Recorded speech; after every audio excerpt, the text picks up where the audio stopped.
Welcome to the Raw District podcast, episode 16.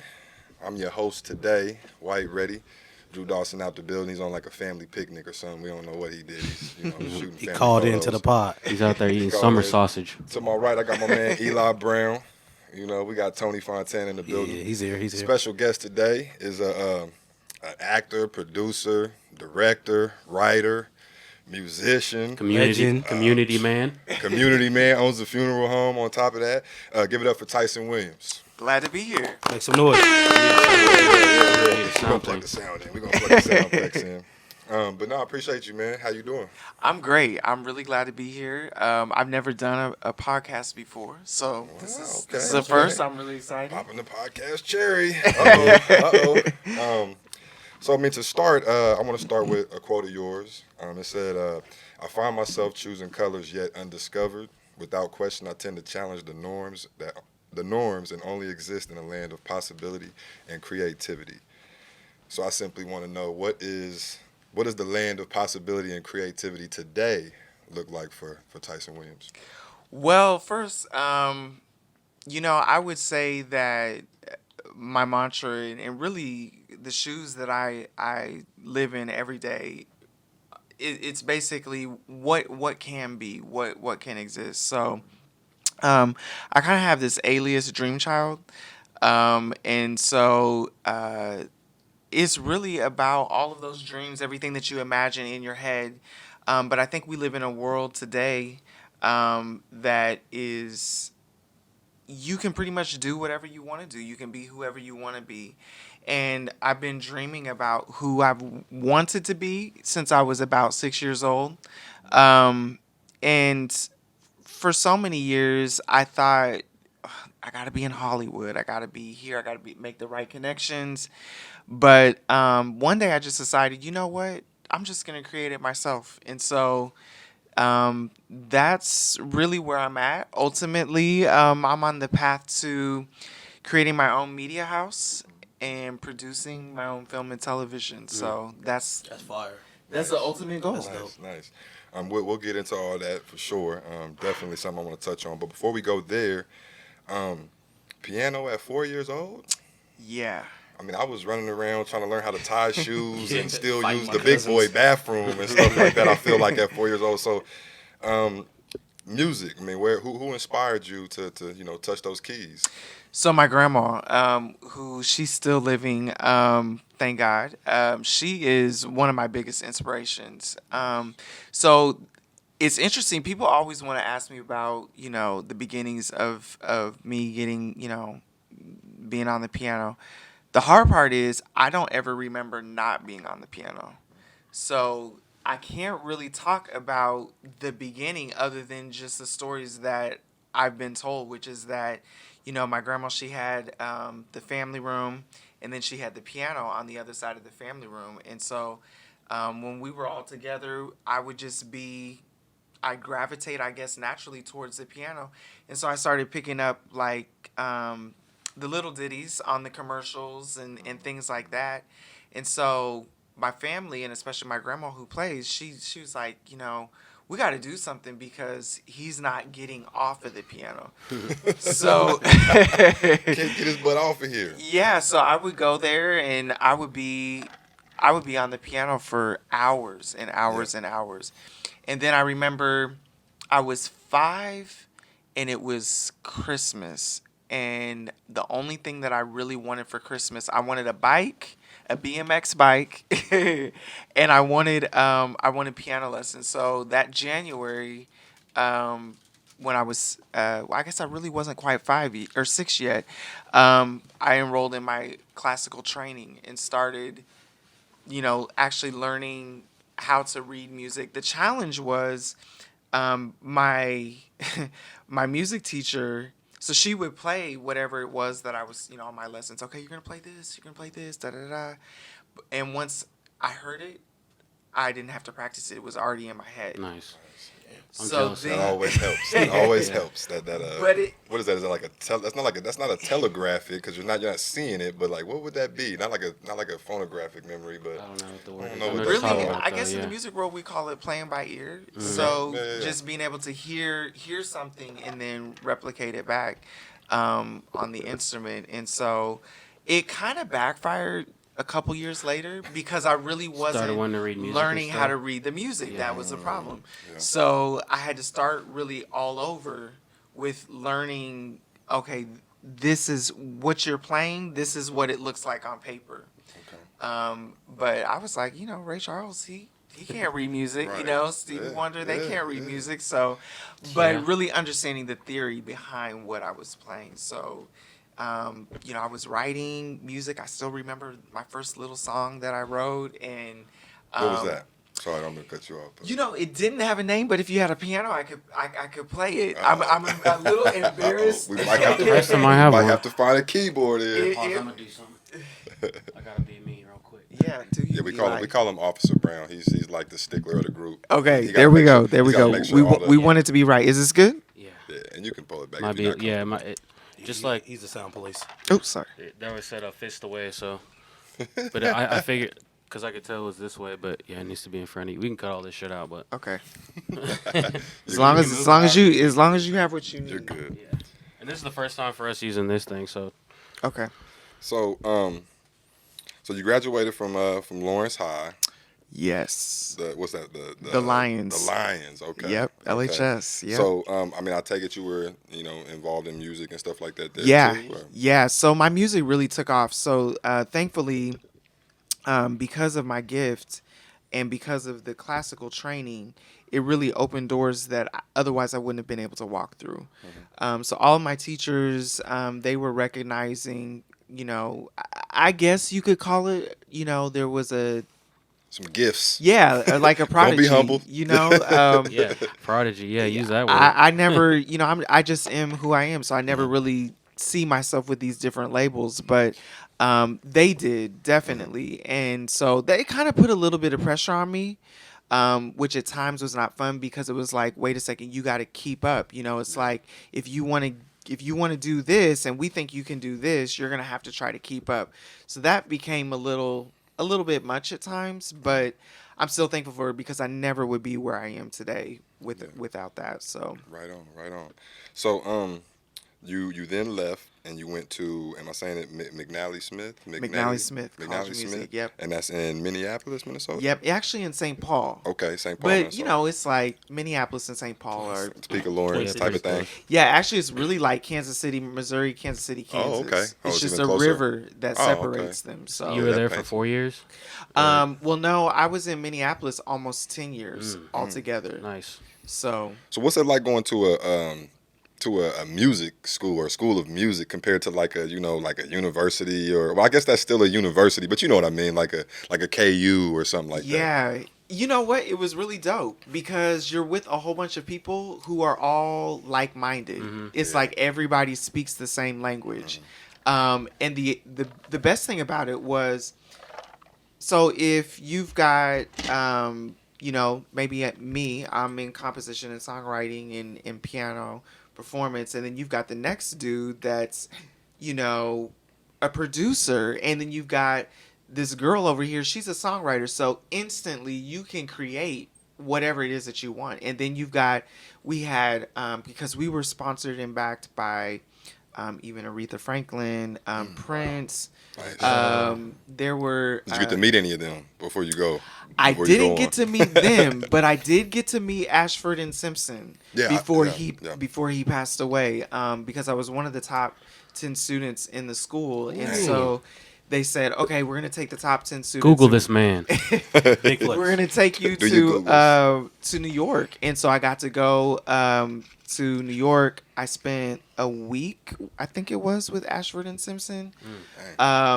And so we got to go through courses, and but the courses weren't like classroom courses. They were like we're right in front of Ashford and Simpson and all his people. And before you get too far away, just for the cameras, who is Ashford and Simpson? Well, Ashford and Simpson is he's one of the greatest R&B soul singers, songwriters, producers. Ashford To live. Yeah, to live. So You're All I Need to Get By. Gosh, so many songs. Probably a lot of like behind the scenes stuff that nobody really knows that they wrote. That's the thing. Yeah. That's the thing. That's a They big were thing about the music huge songwriters, which me being in composition, that really was what the whole experience was about composition and songwriting. And so, they've written for so many people, and I was just glad that I had the pleasure to be with him before he passed away. But of course, his wife, she's still around and still doing her thing. Got to go to their Sugar Lounge, which is he had a club, and I think it still exists. I'm pretty sure it does. It's in New York. New York, okay. Yeah, I don't remember which of the boroughs it was in, or is in, but a lot of beloved people, from actors to musicians, they go to the Sugar Lounge and hang out. So I got to meet like Lynn Whitfield, prolific Black actress, and other people. McNally, that was one of the reasons that I chose it, because they were so well connected, and it was a contemporary music school. I didn't want to do, this traditional music school. I wanted a contemporary music school that was going to actually connect me with people and, be a part of the music scene that is relevant for today. Which is very important in the music scene. Definitely. Being connected, definitely, for sure.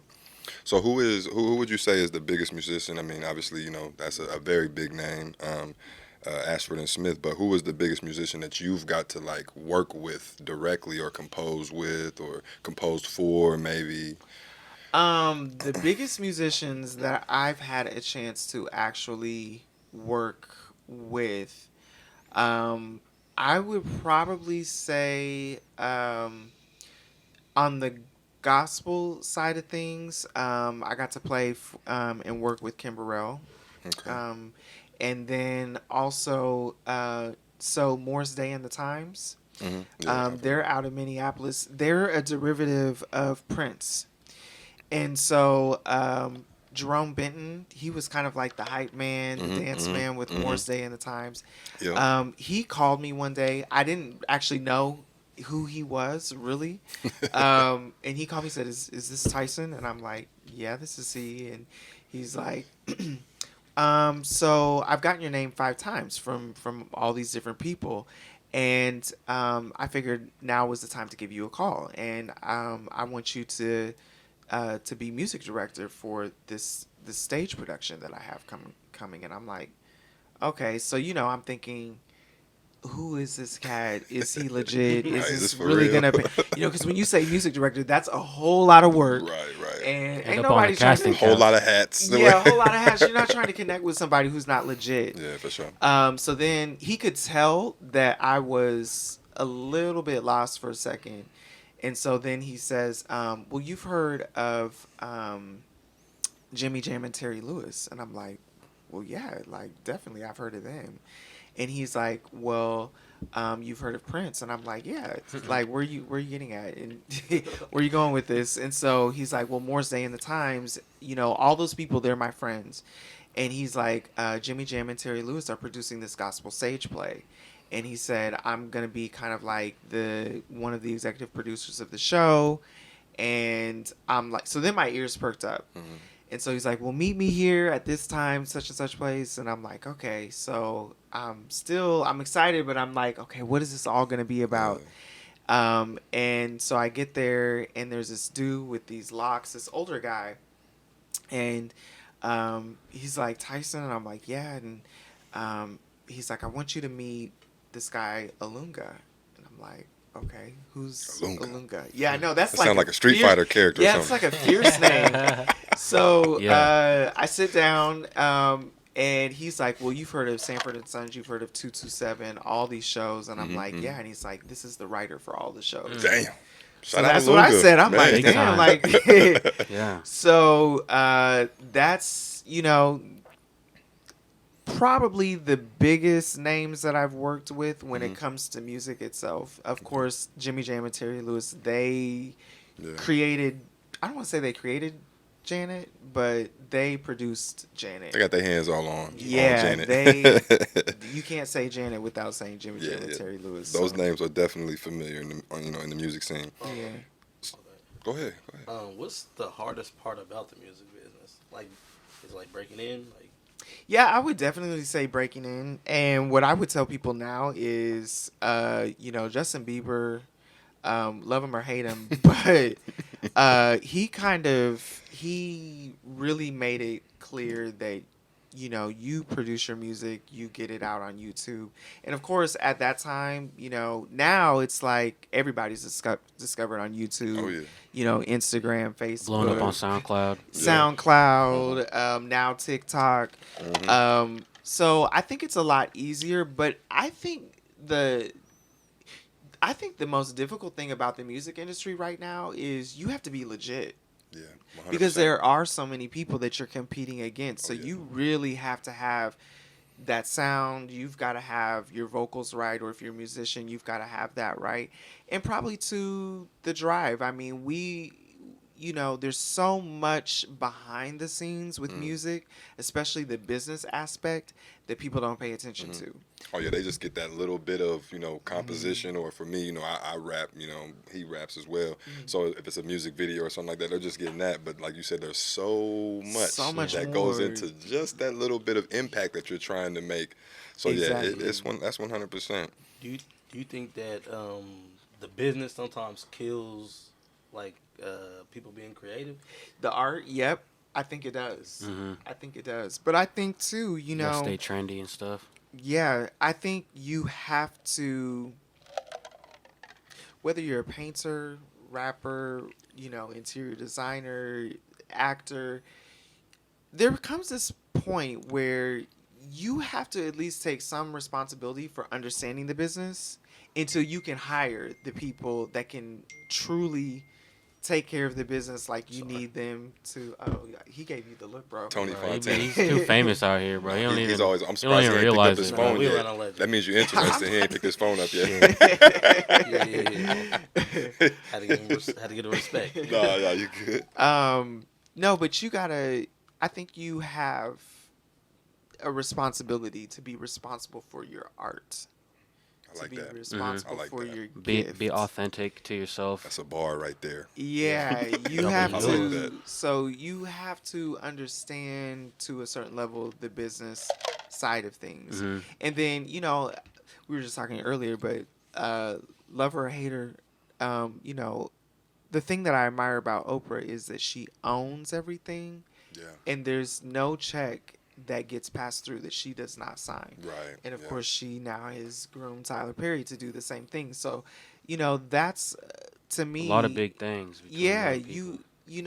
and when we say check, I know it's the actual check, but I think it's also a metaphor for you have to be involved in all the pieces of the business. Yeah. Because really, you could be the greatest whatever, but if nobody knows you or you're not handling your business, that's the vehicle that's going to get you to where you want to get to. So, 100%. Facts. 100%. yeah.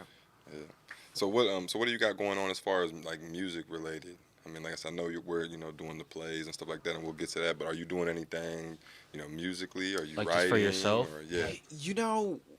Really now, it took me a long time because I've spent my whole life in performance. So, doing the whole gospel thing in church, I had my own band, Dream Child, when I was in Minneapolis. Being music director for so many people, traveling the world, playing all over the world, London and Paris and everywhere. And I was trying to really find my identity. So I really thought, okay, I'm going to be a songwriter. Of course, that's like really where the money is at. Yeah, behind the scenes. Yeah. It's if you're lining, don't know that. they don't know that at all. And if you're lining up, all of the effort, if you're going to be out on stage and you're going to be singing or performing, you got to keep your body up. You got to, there's so much that goes into that. But I thought, me producing and songwriting, that's really what I want to do. So then when I created my production company and started producing the stage plays, now everything is kind of transitioned over to writing all of the music for that. So even though I have a music director and he's amazing, shout out to Odell, he's definitely, he interprets my music in a profound way. So musically, I'm writing for the shows. That's pretty much what I'm doing. So not as much performing right So now. writing like all of everything, like piano, like guitar, all like most things, are just like Yeah, everything. Do you play more than the piano now, or have you learned to play other things down the road? Or? So I play other instruments, but my beast mode is on the piano, for sure, definitely. For sure. But producing and I can hear everything in my head and I can write it out in my head. So translating that for all of the pieces in the band, like there's not a sound that comes out that hasn't gone through my head first. Nice. So, producing's not just making beats, kids. This is true. Listen. Right. This is true. So I mean, after all that, you hit on, traveling, London, France, all these different places. Why come back? What brings you back here to good old Kansas? Yeah, that's the platinum lining that I didn't see coming. So I mentioned Jerome Benton earlier, and he had me all set up. I was going to be moving to California. So this was probably it was 2014. And my life changed, and a couple things kind of started happening. My parents decided to start the funeral home, and so they were like, well, could you come here for just like 6 weeks? Because if we could just, or 6 months, I'm sorry, if you could come for like 6 months and just stay with us. And they were like, we could really use you. And so I was like, well, my parents, they've been amazing. I mean, I wouldn't be where I'm at without them. And so I'm like, okay, yeah, I'll come back for 6 months. But I told them when I left, because I was in Minneapolis for almost 10 years, I was like, I am never coming back to Kansas unless someone is sick or they need me. They can find many reasons to need you.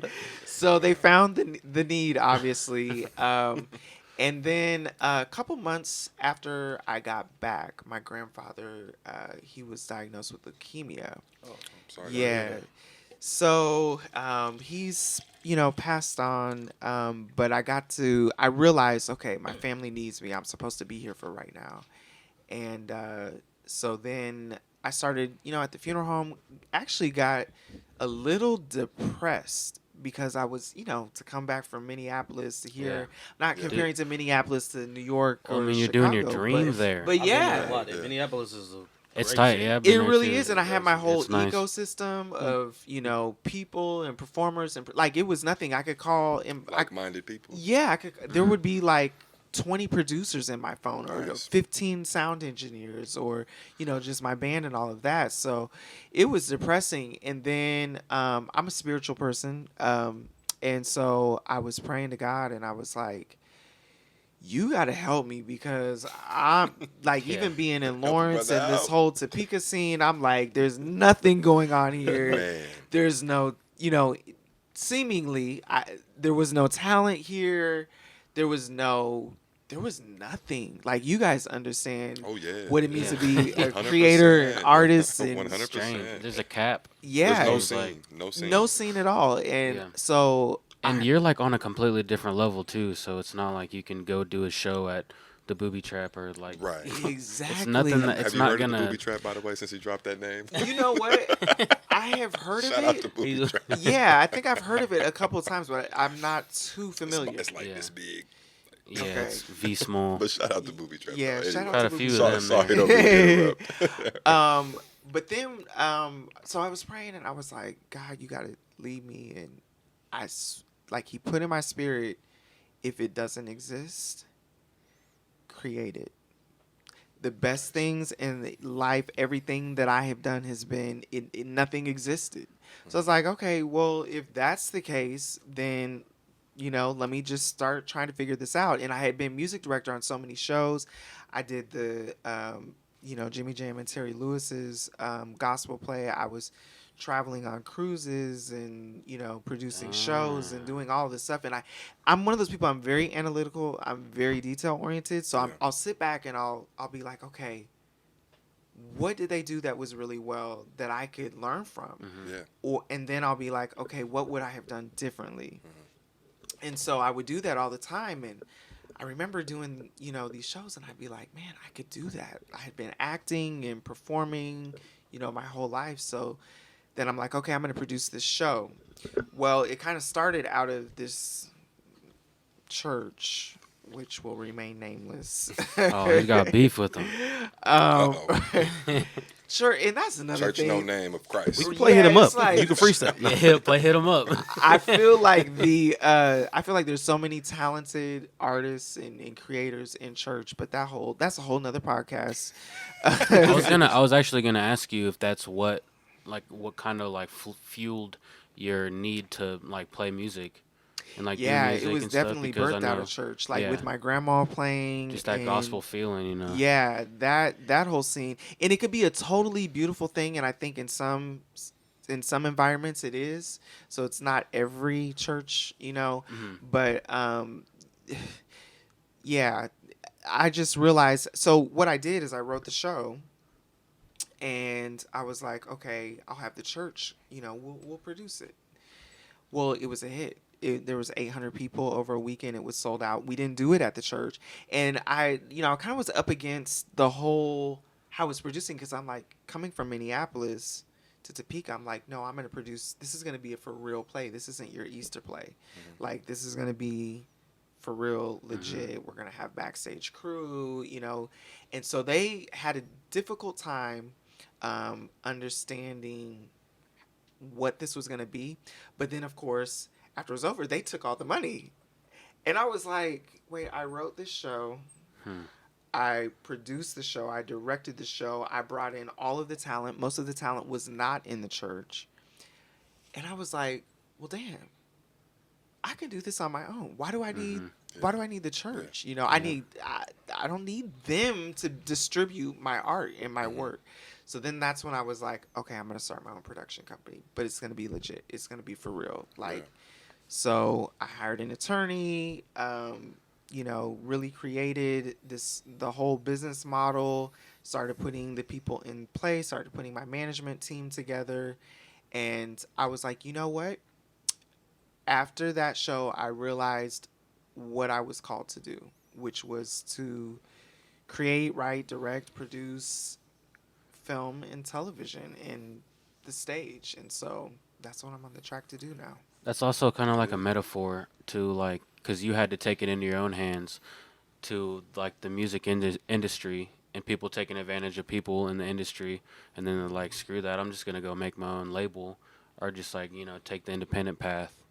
So I always respect that. Yeah, and it's scary and daunting, but yeah, definitely. Honestly, I'm starting to if you look at present day people, they're doing it on their own. Yeah. Social media is really giving them a good platform. YouTube. YouTube, all of that. So and Tyler Perry, love him or hate him, you have to respect that he is doing and has done what no one else has done. Oh yeah, 100%. You gotta respect him, man. And he is creating the doors, for him to walk through. And I think that's been really inspiring for me, because thinking about Hollywood and that whole game, we would still be trying to make that happen. Yeah. But, creating your own path, I really think you can't fail at that. I think if you're driven, your gifts will make room for you. I really believe that. Absolutely. Before we move on, let me get to this ad real quick. I kind of forgot that. Definitely. This episode of Raw District is sponsored by LiqueurNoir.com. Liqueur Noir was created to bring a sense of pride and culture enhancement to humanity. Liqueur Noir, or in our eyes, simply means black wealth. Pure financial wealth isn't sufficient enough, but also mental, physical, and spiritual as well, because health is wealth. When you think Liqueur Noir, we want you to embrace the full circle of wealth and remember to never let someone define you. Shout out to Liqueur Noir. Go over there right now.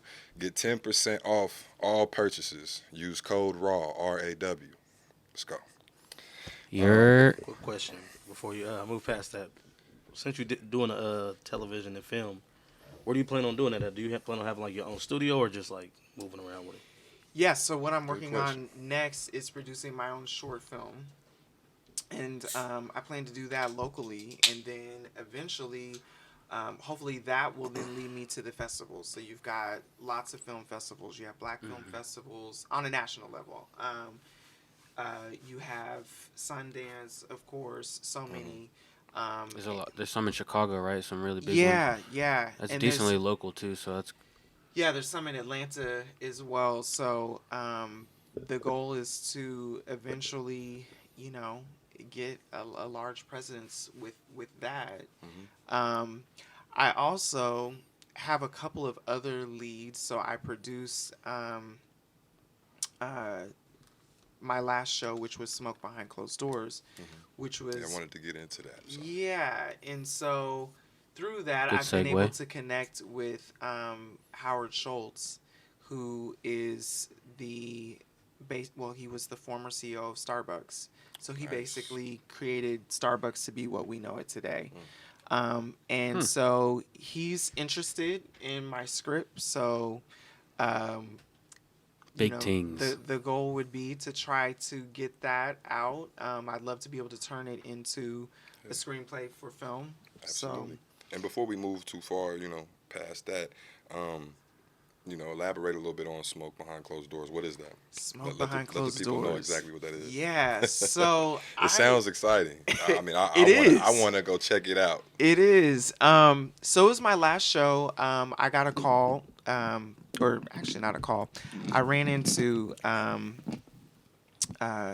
this woman here, Karen Hiller, and that's the other thing. I think harnessing the most unassuming connections with people, because you never know where they're gonna lead. Like even me being here came through Brian. Right. Yeah, a barber.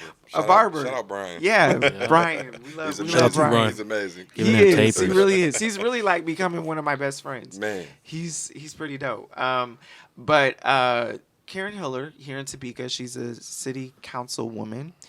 She came up to me and she said, "Hey, the national 65th anniversary for the Brown versus Board of Education out of Topeka, obviously, is coming up. It'll be next year," which at that time, that was 2018. And so the 65th anniversary is going to be in May of 2019. And she said, "We would like for you to be the opening act, and we would like for you to produce a stage play." I was really intimidated because, all my shows have been my own work, like what's in my head. But trying to interpret history, that's a whole nother thing. Oh, yeah.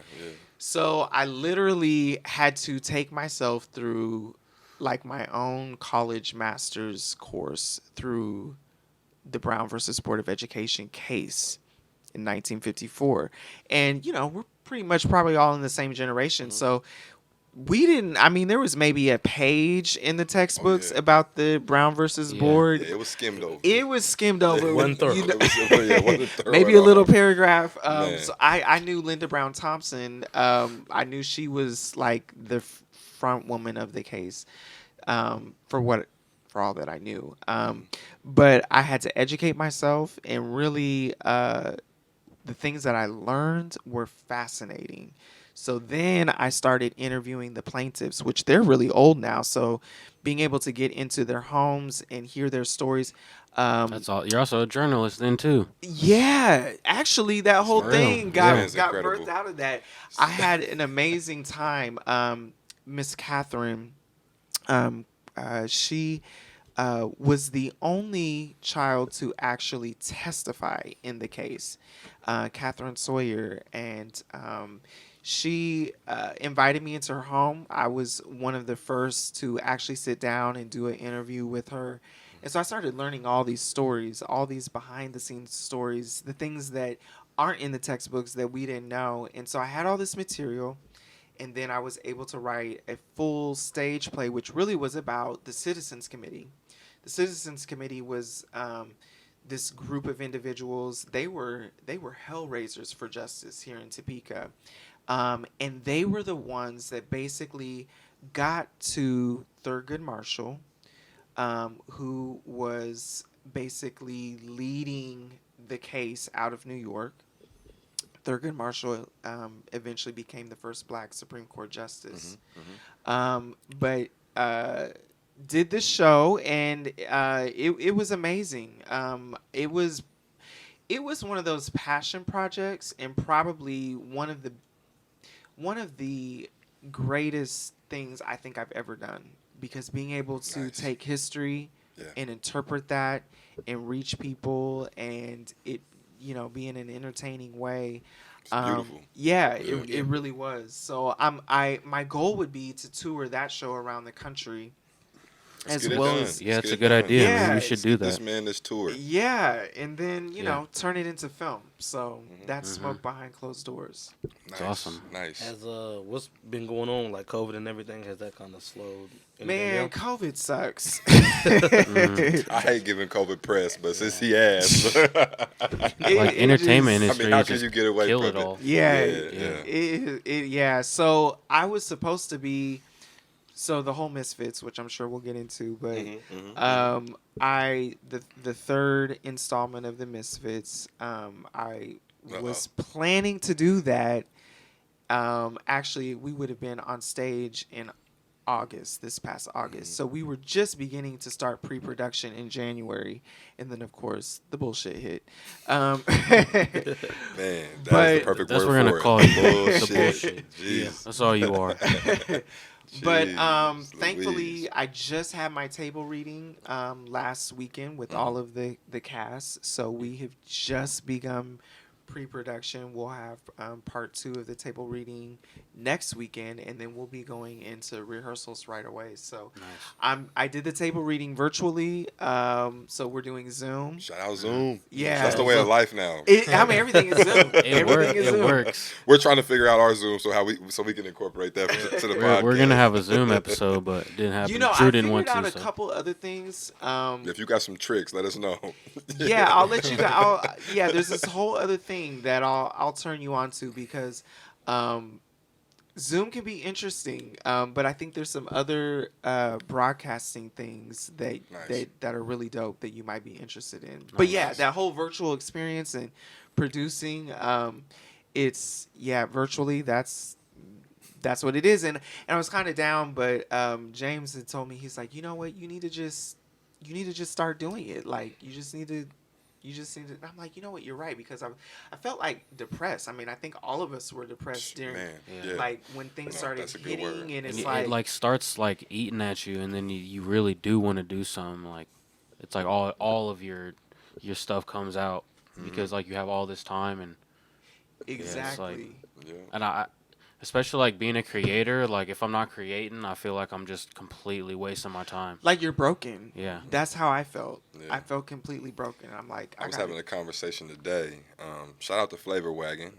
We're gonna have y'all on soon, but that's a local food truck. Oh, but I was having a. Are they the ones with Are those the Watsons?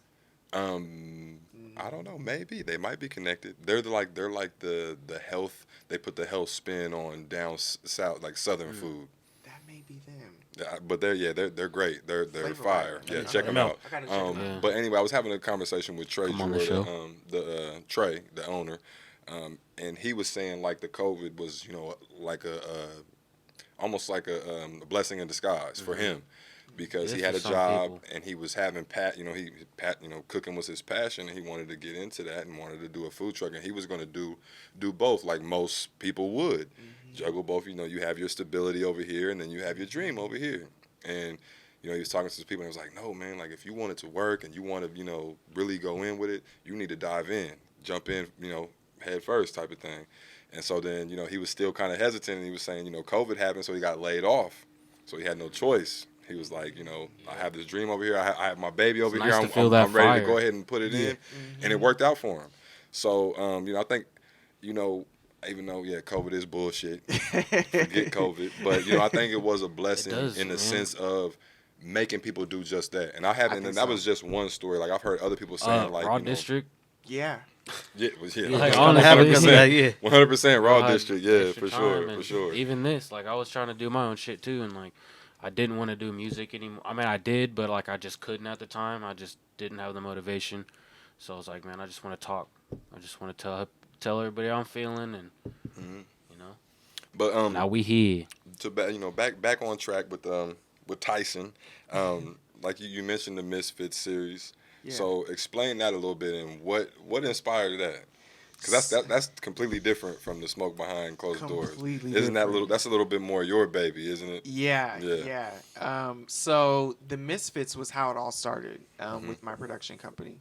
So of course I was saying that I came back here, supposed to be here for 6 months, and I was like, okay, I'm gonna just write my own show. I'm gonna write this comedy, right?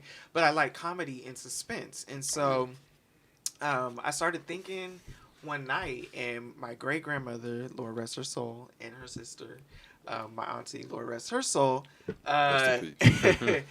they, I remember them vividly. They didn't pass until I was in my mid to late teens, and grew up with them. And my mom Williams, she was a character. And her sister was even more of a character. And I just remember... We love characters. Yeah, they were characters. And they, I just remember how they would interact with each other, and I would reminisce on their stories. So one night I was just laying in bed. I was like, what would I even write about? And so I started thinking, like, they were so funny. Like, I could see building a show around these two characters.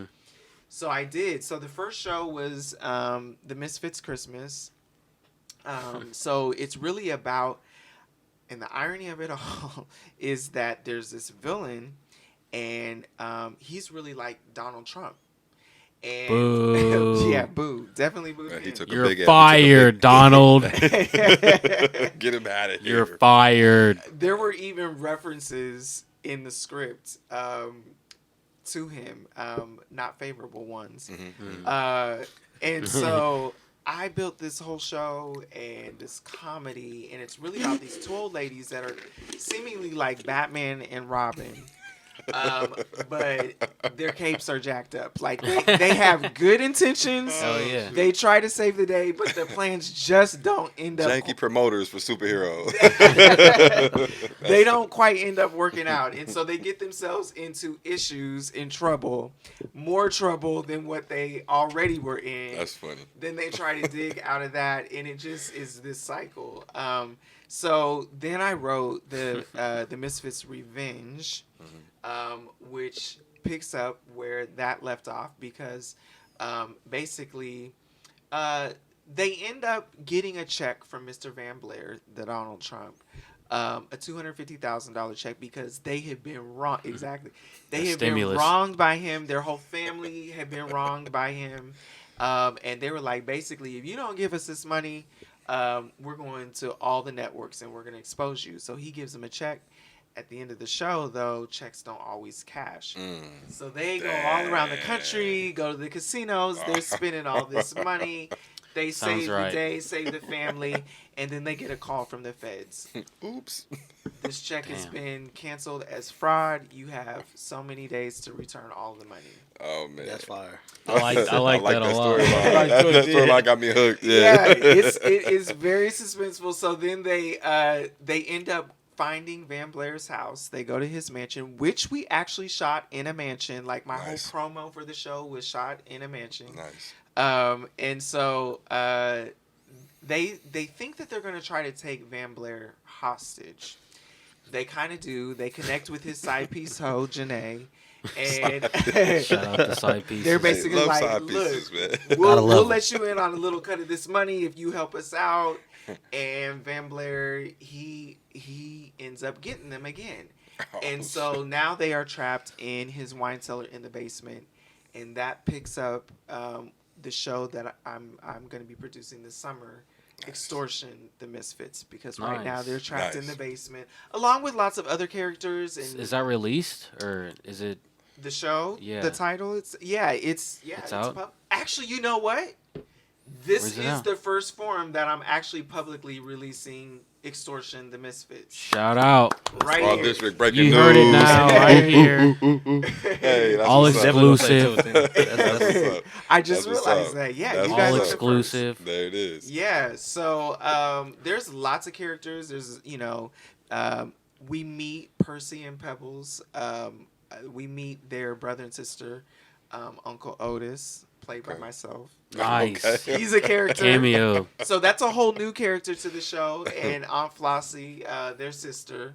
So that's a whole mess. These names are Yeah, wild. sound like she It's a whole mess. So they, the little that I will say is at one point, Don't give it all away. I won't give it all away. Yeah. But there's a little temporary agency that they kind of put together to save their sister, and they basically at one point figure out the best way to get them out of the basement is to get into the house as maids and butlers. Okay. So they Aha. they are going to do a little bit of spying Nice. and all of that. So they're Nice. going to be right there in the house with them. So it's, Well, where can people find it? Yeah. so our social media and website will probably go live before the end of the year. Okay. And then August will be July or August, one of the two. We'll be on stage at TPAC. Okay. Nice. Oh, yeah, I Nice. gotta go Nice. do it. Yeah, we'll be there. And speaking of TPAC, you're on the board of trustees for TPAC, or are you still, or were you, or Not TPAC, actually, because so the TPAC is the Topeka Performing Arts Center, but I just got Okay. a seat on the board of trustees for the Topeka Civic. Oh, Civic yeah. Center? Okay, Okay, Civic yeah. Theater. That's right. That's right. I'm Yeah, sorry. which- I got typos on here. My bad, y'all. We'll give Don't let you it happen breakthroughs. again. Yeah. This is my first show. You Yeah, know. he's- Hey, yeah. shout out. Hey, this is my first show. First but anyway, host. so you're a board of trustees for the Topeka Civic Yes. Theater. Yes. Okay, my bad. Which is a no, you're good. It's a big deal for me. I feel really honored. Interestingly enough, when I was producing my first show, way back in 2015, I was trying to find a venue of where I could produce it at, and so everybody kept saying, "Oh, you should try out, the Topeka Civic Theater." Well, the Topeka Civic Theater, they produce their own material, and Okay. so it's their own organization. But needless to say, I was like, man, I wish, they would. I was like, they probably wouldn't even let me, on their stage or whatever, because who am I? And in 5 years after that, I actually got you get a call, and this gentleman was like, "Listen, we have a spot, and It's like, we need you. yeah, Please. we want you to be on a trustee on the board of directors." And so that is a highlight, because your gift makes room for you. I never planned to be, to have some of the opportunities that I've had at this point. And these are opportunities that, here's how I think this is how you know that you're where you're supposed to be doing what you're supposed to do. When you are being authentic to yourself and your passion, then all of a sudden, no matter how big you are, we're in Topeka. I'm not a household name yet. People all over the world don't know me yet. Keyword, yeah. What you been all over the world? I have been, Manifest, because he said yet. yeah, you gotta speak it into existence, Absolutely. right? But when people start calling, or you get those emails, or you get those DMs that you don't expect, or those connections, and things just start happening, that's how I think that you're doing what you're supposed to be doing. Yeah, it feels Like so that. much different when people Like reach that. out to you than you trying to get on somewhere else. Yeah, because if you have to chase people down, I mean, there's an element Yeah, of that. of but, course, yeah. But I think there's a balance of people start recognizing who you are. And that begins to validate, even the smallest of things. And doesn't it feel like, I mean, and this is for me, like you said, when you're doing something that that you're supposed to be doing, that you're, this is your purpose, this is what you're here to do, it feels so unforced. It feels so unforced, so smooth, so organic. And especially when you're making things about your family and like, it's like things that you've witnessed, and then you just like, glamorize them and like make them way bigger than they are, and like as a kid, especially in your head, that's how you probably felt. How it was. Because my Aunt Mabel, I was like, ooh, she is a lot. Love her to death. But that's when you know that as a kid. I got an auntie just like that. Yeah, but I loved, we all loved her. That energy and outspoken. So it makes the best stories. Shout out my auntie Tanya. She is that. I promise you. And like I'm sure Medea is made off of somebody Tyler Perry knew. Oh yeah, definitely. I think actually his aunt. Yeah. Same type of. And his mom. Yeah, we've been attacked by fruit flies. There's something to that this year. There's like, is there abundance? It has to do with climate change. Last show I told him that it was my cologne, but I can't pass it this time. I can't pass it off this time. Yeah, Preston said it's the liquor that they spill it at the party. So we've gone through the music, we've gone through the plays a little bit. Let's Not really the music though. What just like. Are you making any, like, you planning on making any albums or, like... Well, he said that he's just basically making the music for his production, so... Yeah, I do plan But you can write for us, though. I would love that. I need a hook. Yeah. I do plan to start turning the music that I write in the plays. He's got a Rihanna mixtape. He's trying, man. He's trying to send it. He's got a Rihanna mixtape. He has the track list. He has the track list already. No music, though. So he has a track list. I mean, that's a start. He has the track list. He has the idea. He just needs writers. People went crazy for it, and I ain't got the talent to write. Just like your noodles, bro. Just like your noodles. He's got to start from somewhere. Everything is inspiration. So I did. Bro, when your noodles coming out, bro? Yeah, I'll put out a little fake menu. You know what I mean? People went crazy for it. Peanut butter and jelly ramen. Wow. People were sharing. They're like, "Yeah, I'll come support." I was like, "Thank you, man." Bro, sometimes you just gotta check. You have really good friends. That's all that means. The amount of shares I got, I was like, "Damn, they really support me, man. This is crazy." Yeah, you probably should do it now, bro. That is funny. But no, I want to get into the funeral home because that's here in Topeka, right? Yep. And it's Peaceful Rest. Peaceful Rest Funeral Chapel. Yeah. So let's talk about that. What exactly do you do for the chapel? That's what everybody wants to know. So I manage really the business side and the client relations side. So those 6 months that my mom and dad said, "Hey, can you come back?" We opened the funeral home in 2014. So I was talking about my Aunt Mabel. She actually was one of the first black female funeral directors in the state of Kansas. Oh, dang, nice. And she was legend. At her time, she was probably, I would think, from the late 40s, early 50s into about the 70s was her career as a funeral director. So she worked at a funeral home, a black funeral home that used to be in Lawrence.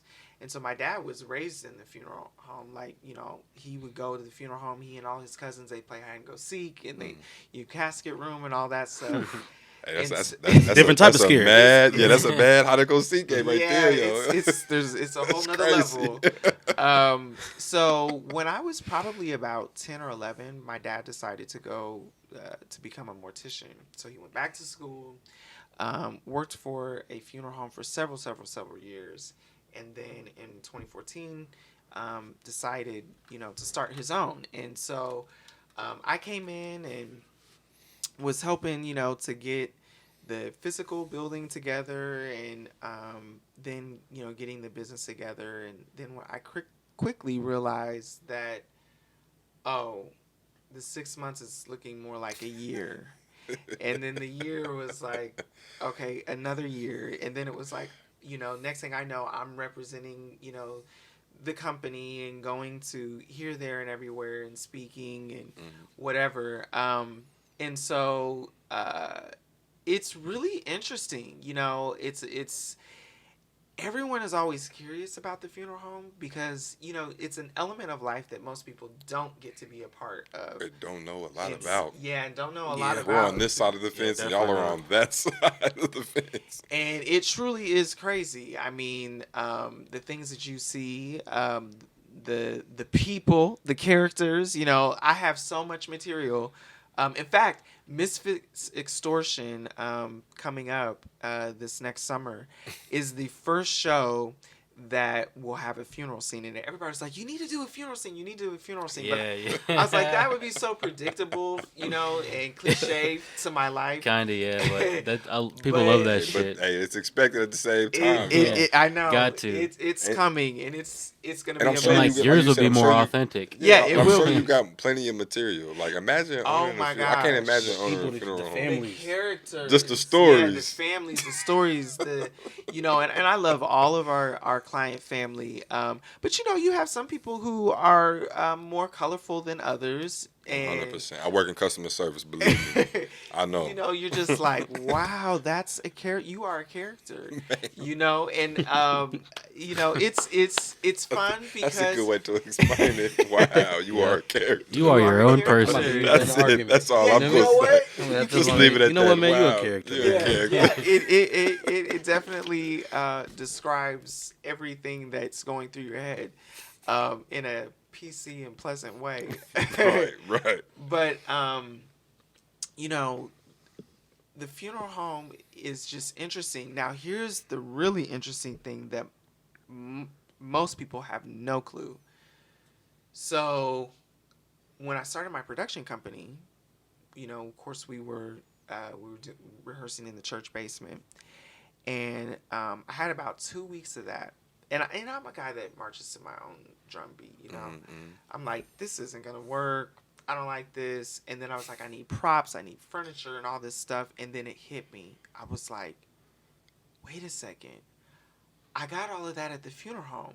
So literally, in the middle of rehearsal, I was like, stop. So everybody was like, what's going on? I was like, get in your cars. We're going down the street. I didn't tell them where we were going. Of course, everybody knew that, you know, I own the funeral home and all of that. But we pull in the parking lot, and they're like, why are we here? So somebody passed. And I'm like, we didn't know something. you know, and it was like, it must have been like, I think it was a Sunday afternoon. And I'm like, we're moving rehearsals to the funeral home. And people are like, no, I'm not about to do that. I'm afraid. I'm afraid.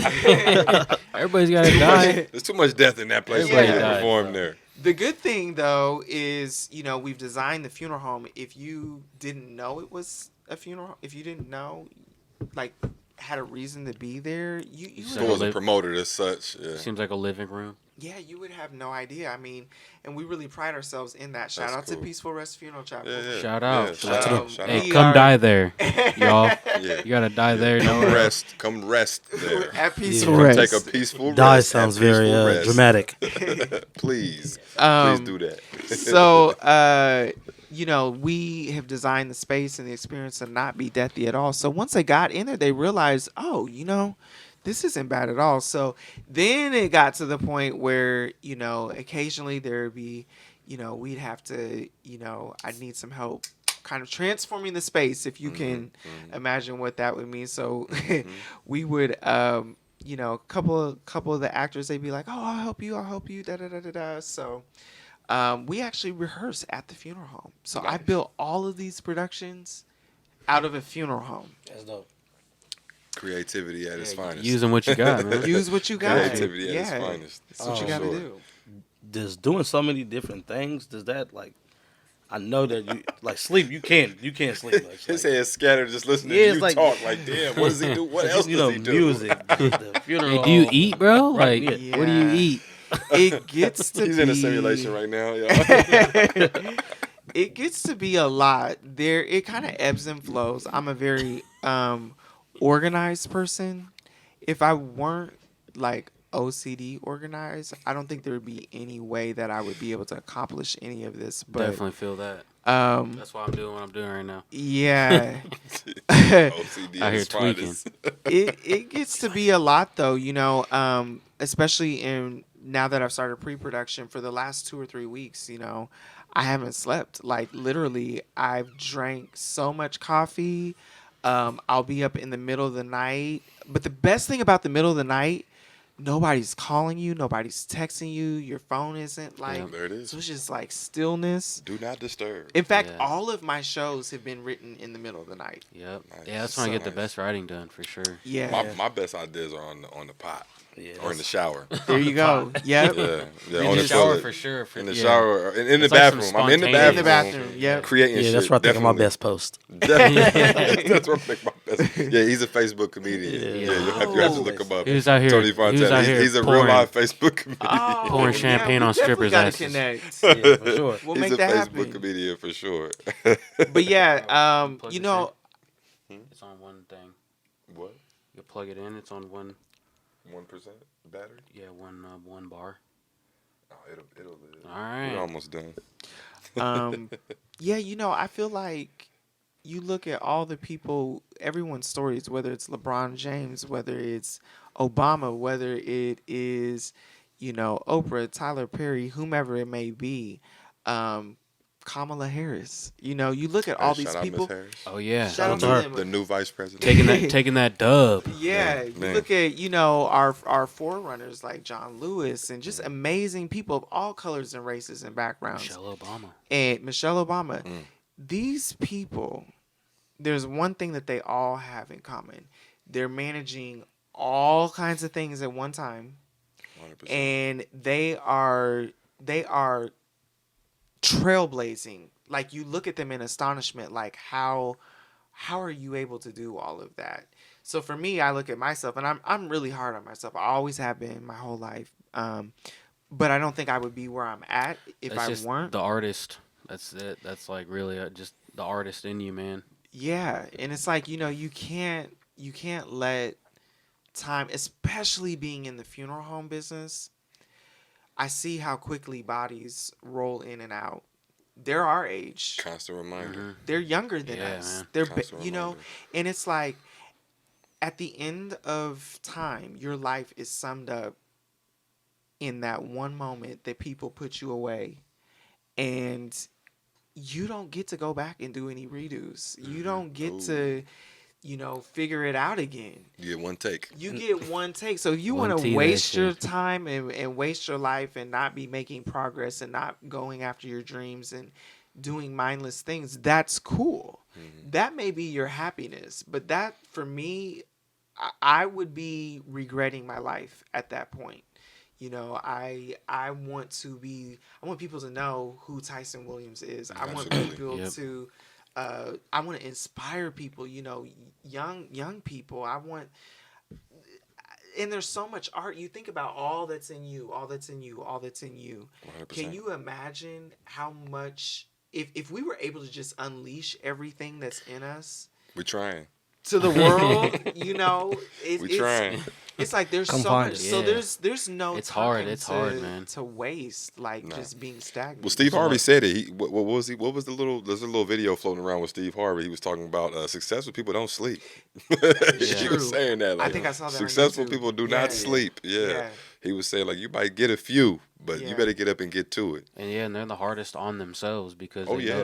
they see what they want in life, but they just Absolutely. that's the chase, I think. But as long as like you can get what you started from like the very beginning of your vision, that's Yeah. how I feel like. Absolutely. Did you have a question this week? No. Nah. I got one. We do segments every week. One segment is don't ask me no dumb shit, You bet not. but we do have some dumb shit that's asked from time to time. But today is shout out our host Drew Dawson. True. I'm gonna put him on blast. I don't care. This is from him. How important is liking your significant other's family? How important is that? And I know you was gonna be ready for this one. He I loves think- talking about relationship Hey, stuff. baby. It's definitely important, but if your significant other doesn't even like their family, then Yeah, so y'all ain't getting no cookouts. That's an interesting But that's question. family. That's family to them though, so that doesn't count. Like they I mean, cannot but like what them, if but they're they like, love man, them. fuck my No, aunt. I this shit can't seems stand my personal. aunt. But they still love them. This is personal. No, like- it's not. I he's love like- my. He's like, mother-in-law, if you're watching this. I Nah, love you, she's the mom-in-law. shit. I love you, Eva. For, Yeah, we'll start with you. Yeah, we'll start. for me, I've always dreamed of having that relationship and that bond with my significant other's family. But you know what I've realized? Whether it works or it doesn't, you got to be true to, you. Mm-hmm. And you got to be true to the person that you're with. Mm-hmm. And so as long as you two are tight and you got it together, then, to me, they It get don't it matter. falling where they get in, like, Yeah. I either love you or I fuck hate you. yeah. He said, fuck. There has to But- be some type of respect. If the That's the respect's thing. there, then like everything Yeah, else yeah. can like Res- you If know. Yeah. y'all can have dinner together, you good. Yeah. You don't got to be best We could talk buddies. about each other after dinner. Yeah, too. yeah, you can take it home. Like, hey, Take it home and your tell you how dad's it cool, really but feels. I'm gonna for snap me, him. But he's you gotta kind of a watch, douche. You got to watch out for the ones that set you up, like bashing mom, bashing dad, bashing aunt, bashing uncle, and then you get over to the house to eat dinner, and they're like, "Oh hey, Oh hi, yeah, they're how tight. you doing?" Yeah, yeah. What's going on? I actually like your uncle. Yeah, it's just He's like, like, no, this is and your they're problem. the exact opposite. Why do you think he- You have of to what's know 'em going for on. yourself. And so you just like, they're, hey, how you doing? What's going? You know what I mean? Treating you like you a Right. guest. You know what I Yeah. mean? Like they're showing you the most, the 100% hospitality and stuff. You- And you the whole time you got this little, You know this, what that this, is, this though? picture in the back of your head that your girl done painted. Like, But yeah, my that- uncle ain't shit. But you know what that is? That's when My you know that your, nephews don't get fed. Like, damn, for Nephews real. don't get fed. That's They're fat as hell. That's when you know that your significant other the problem. Like, damn, so She you might be one the that they don't toxic fuck one. with. Yeah. She might be the toxic one. I mean, it would She's cause the a issue. problem because you're like, why would you think that? How do you tell your significant other that they're I the knew problem? it. I knew it wasn't just me. I knew it wasn't just me. That's funny.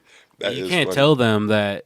Oh, I think your uncle's kind of cool. Actually, they were like, no, Yeah, I think it's you. He's not. It's like, no, it's you. You the problem. That starts You fights. know, I that think starts that's fights the key, at though. home. Exactly. Like, you like dad, but she hates dad right now. Like, you can't like him. Why you out here drinking a beer with him, man? We like the Buffalo Bills together. I can't help it. Yeah.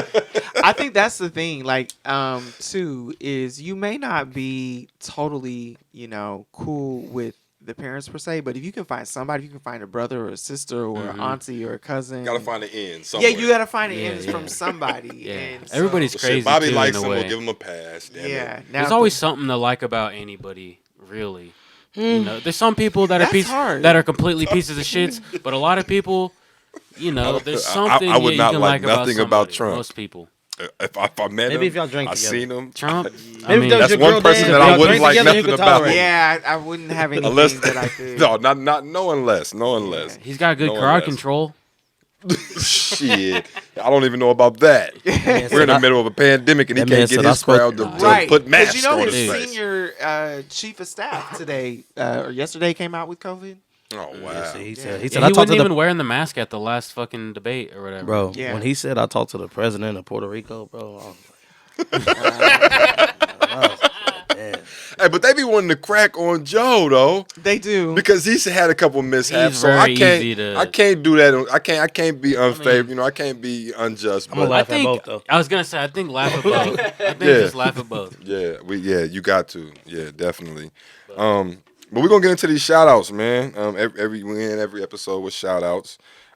Today I shout out you, man. I shout out you making the time for us. Shout out to you. And shout out everybody out there listening. Shout out everybody out there watching, subscribing, Subscribe. loving us. Hey, we appreciate that. And Making Tony Fontana famous. He's out here. He's Thank yeah, He's a the famous best. I'll try. dude. the most famous host. And When I as blow up, I'm gonna always- stay around y'all too. You feel me? I Hey, really don't leave appreciate us. that. We appreciate that. Let us go with you at least. But I always, shout out my guys and shout out Drew. Wherever you at, hope the picnic and family photos is doing good. Hope you like your cheese. Yeah, but that's my shout outs. Pass it on. Yeah, shout out La Casa Blanca. Shout out Preston, helping us make this shit happen. Shout out Raw District. Tyson, as always. Shout out the couch guests. Yeah. The couch guest. Shout out the My little boys. brother sleep over there. We Shout out put him to Bedroom sleep. Live. He's a youngin. Yep. Shout out Life. Yeah, shout out to the guests. Shout out to you for coming. Shout out to couch guests. You know what I mean? Shout out to Drew. Why don't you Shout tell out us to what the you was guys. doing last night or the night before? Okay, listen. Shout out Yeah, her. you were throwing Can you shout out champagne her? on the ass. Can you shout Listen, out that no, girl? No, I'm not gonna shout her out. Making her What's her tuition. name? I'm not gonna say her name. All I'm gonna just say is, you know what I mean. I was drinking some champagne. got her she name. asked me to pour the champagne on her too. Okay. Yeah. So when I poured the champagne, that was It was you feel me? consensual. Yeah, she asked for that. Never pour champagne on women. You feel me? Oh yeah. So, you know, that's how that was. My night was kind of crazy. I woke up not wanting to drink anymore, but But we got Sonic. But We got every some 2 other- days. Hopefully that's electrolytes. But anyway. Shout outs obviously to you guys, Tony and Eli and Chris and Drew. Sad that I didn't get to meet you, but hopefully you guys will have me back at some point. Oh, yeah. Absolutely. man. Absolutely. It's been I good. can meet Absolutely. you guys. Shout out to my parents because I would not be, and my grandmother, 100%. because I wouldn't be anywhere without them. And shout out to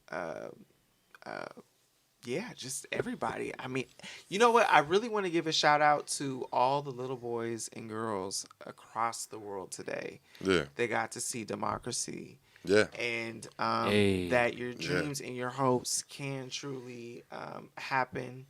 And shout out to my biggest supporter in life, James. Yeah. Shout out James.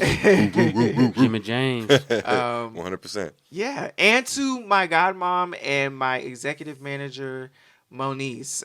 She Shout out could- Moniece. She's a yeah. great communicator. Yeah, I appreciate she's the on email it. skills was 100%. Yes, I love that. All about business. So That's who I booked with, by the way. Shout out Moniece. yes, she couldn't be here today, but she has been with me since day 0. Nice. And she is part of the reason that this production company has wheels. So. Cool. dope. And go check it Word out. up. Again, plug Yeah, the yeah. plug the Where can production. we find Yeah, you? Tyson Williams Productions. So you can go to Tyson Williams Productions on Facebook, Instagram, and you can go to. We're just almost finished with the website and our social media. So there'll be more.